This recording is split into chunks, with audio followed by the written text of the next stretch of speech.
Hi there, and welcome back to the latest video in my Minecraft solo adventure. Last time out I showed you that I'd built two houses and was starting to build a gorge to take me through to connect two resource areas that I had created. Well, things have moved on a lot since then, and there's an awful lot to catch up with. So we'll start off by showing the improvements that I've made to the very first base I established.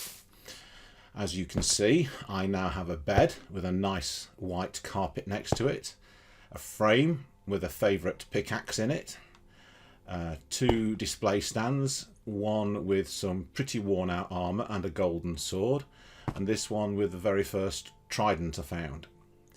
You can see that I've also created some pictures, which are quite huge considering the size of them, and for each of those I've established a seat in front of them as a viewing seat. Yes, I know they are actually wooden steps in the game, but for the purpose of this they are a seat, as is this one here between the loom and the chest that I have containing miscellaneous items and dirt. I think I showed you before that all the chests in here had labels above them, and so I don't need to go over that again. A blast furnace, a saw for cutting stone, and I've moved the furnace and crafting table from here because I've opened up this corridor further down here. Now, as you can see from the map, this corridor is taking us deep into the mountains. I've still yet to really go deep with it to try and find some various veins and resources, but that's one for later. You can see that I've actually got a map set up, and I have to say that mapping in this game is something which I still can't quite get my head around. This particular zoom level, which is 2 of 4 levels, seems to be okay in terms of the amount of detail, but some of the other map levels I've got feel pretty much on the useless front. I mean, for example, this one is 3 of 4, and what you can see there is an area of the map, but there's no me on it. Now that might be because there's no compass attached to this map, and the last one I showed you I used a cartography table to incorporate a compass into the map, but I'm not entirely clear what that map is meant to be showing me. And if we go to the highest level zoom, 4 out of 4, which is the world map, then frankly I think that's even more useless. Partly because when you first create the map, it creates it from where you were standing, so it's not easy to actually create a map that has the centre of the world at the centre of the map. And so I am finding the map mechanics in here a little bit difficult and not particularly helpful. Let's sleep through to daylight so I can show you outside without being jumped on too much. Okay. Now, last time out, I also showed you the house I built, which was built out of wood. I haven't really done much in there except to put in a crafting table, forge and chest, which I'm tending to put in most of my houses now. And I also showed you this house here that I built, which has its own mine and basement, and again I've not done a great deal here other than change the nature of the steps leading up to it. Again, a chest, a forge and a crafting table, but if we go upstairs there's just one solitary bed in there, and up to the roof again you get to see an aerial view of the area around us. What you can see from here, that's the entrance that we've just come out of. Sorry, that's the second entrance to the underground part. What you can see here is the path that started to dig a gorge through there. I'm now going to take you on a trip through that gorge to show you what it looks like now that I've spent quite a bit of time connecting it, tunneling it out, re-levelling it. It has taken a while, but it's been very, very useful in connecting up my two what I call resource areas. I mean, that first base I've shown you is the main one really, because as it's the first base, it's got most of the good stuff stored in there, and I'm going to continue to develop it as the main home base. You can see I've got assigned there to the northern base, which we'll come back to in a little while, because that's something quite exciting I'd like to show you. But this was the gorge that I was digging out in the last video, and right at the very end connected it up. That hole down there, by the way, is where some coal was extracted. I'm going to fill that in with cobblestones later, because what I tend to do is once I've extracted some ore or some coal, I just fill it in with dirt or cobblestone so that it's not a permanent scar on the landscape. And we turn left here, and you see there's some coal to be dug out there, which I will do when I'm in need of it, but I have plenty at the moment, as is the coal deposits there. So digging out this gorge was useful for actually finding and identifying where some coal was going to be stored. Turn right at the end of that, and lo and behold, I'm now coming up to the second resource area.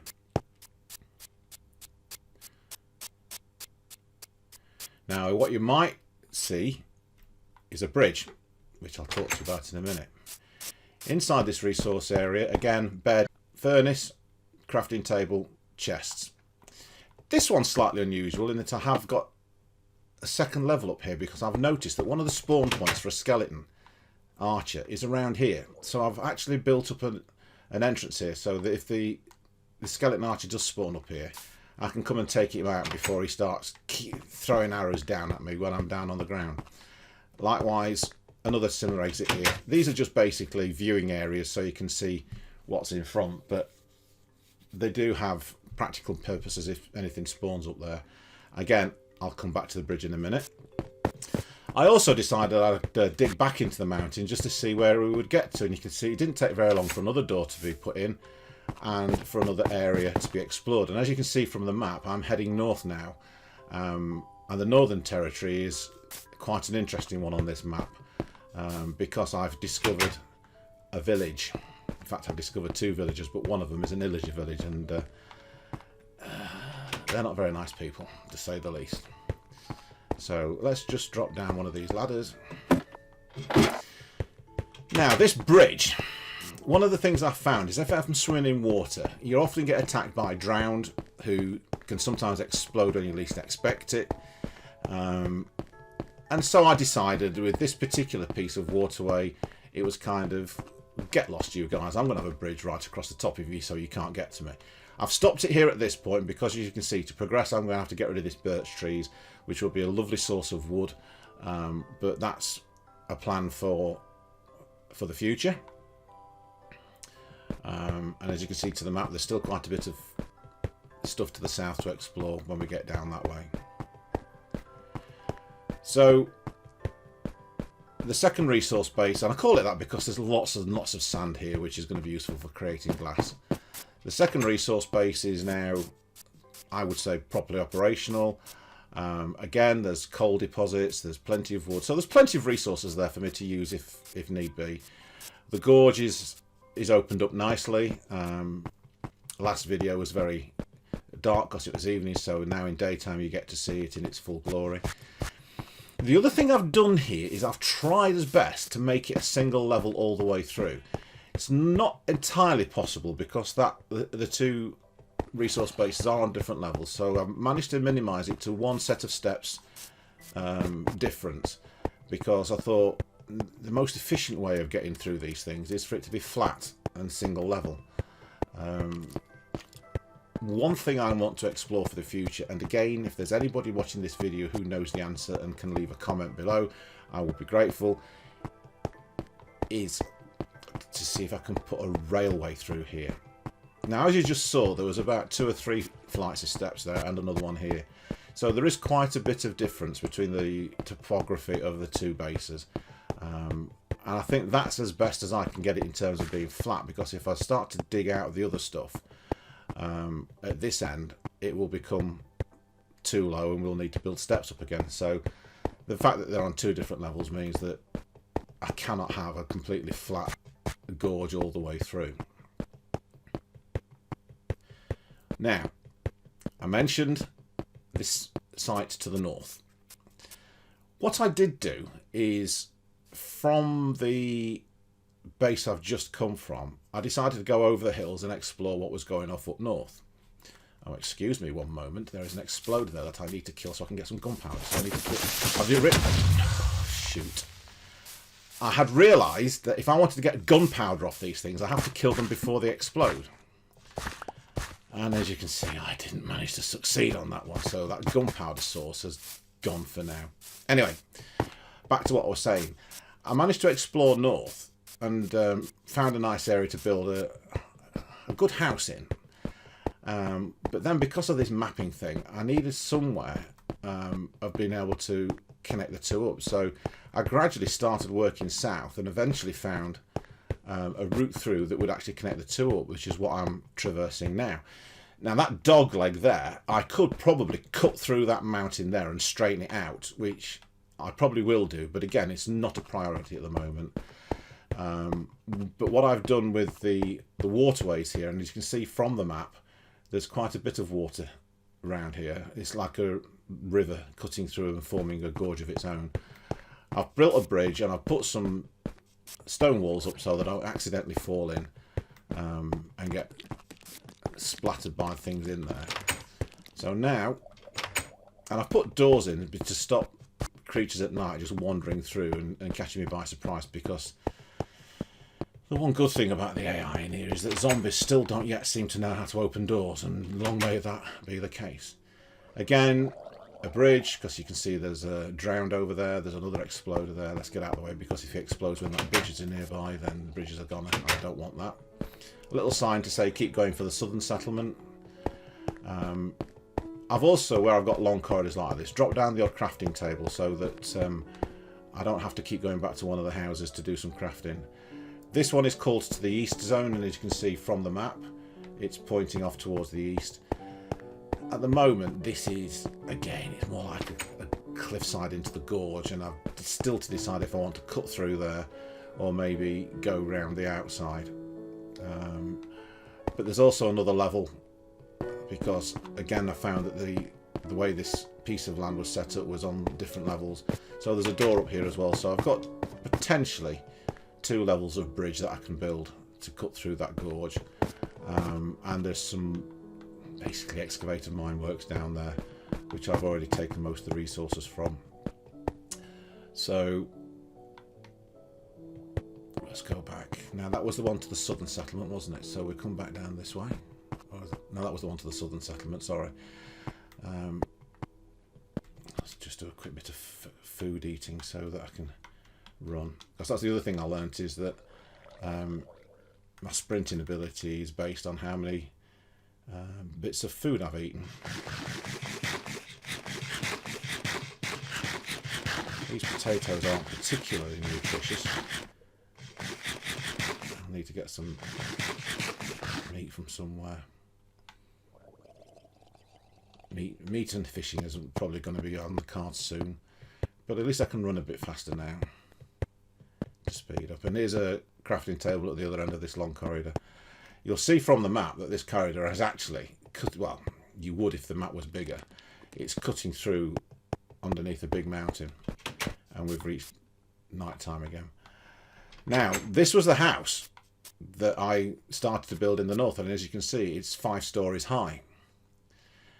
I did find when I was building this that I was quite obsessed with going higher and higher and higher, and I didn't quite know where I wanted to stop at one point. Here you go, look. Zombies. Little... Oh, come on, you little crowbag. The small ones seem to be very annoying. It's almost like they're naughty children that just don't want to give up. Right. So this house.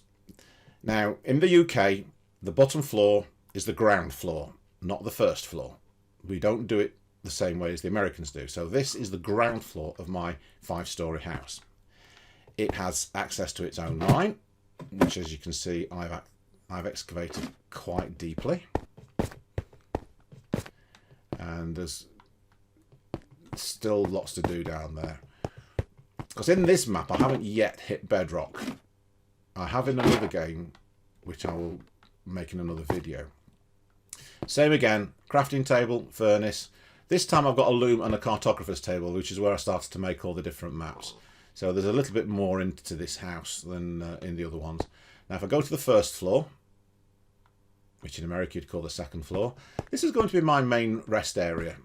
I've got one of my early maps framed, and you can see this is the house we're in, and that's the road to the tunnel we've just come. So that tunnel we've just come through goes underneath that mountain there. So it gives you an idea of just how useful that tunnel is in cutting out a long journey. Nice red bed and a bookcase. So now if I go up to the second floor, nothing. There's another bed in there, so that's for a friend to move into if they want. I go to the third floor, nothing there yet. Up to the fourth floor, which is the 5th story, and then finally up to the roof.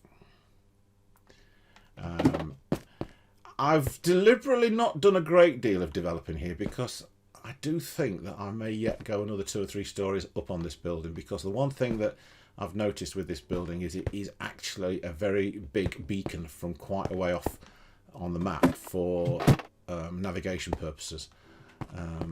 So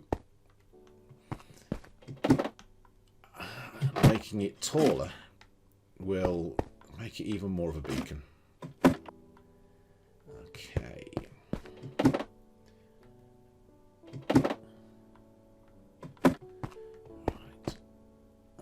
Right. So it is night time. We are close on 20 minutes in along with this video, so I'm going to rest here. I will come back with another video to show you what I've discovered with the village. So bye bye for now.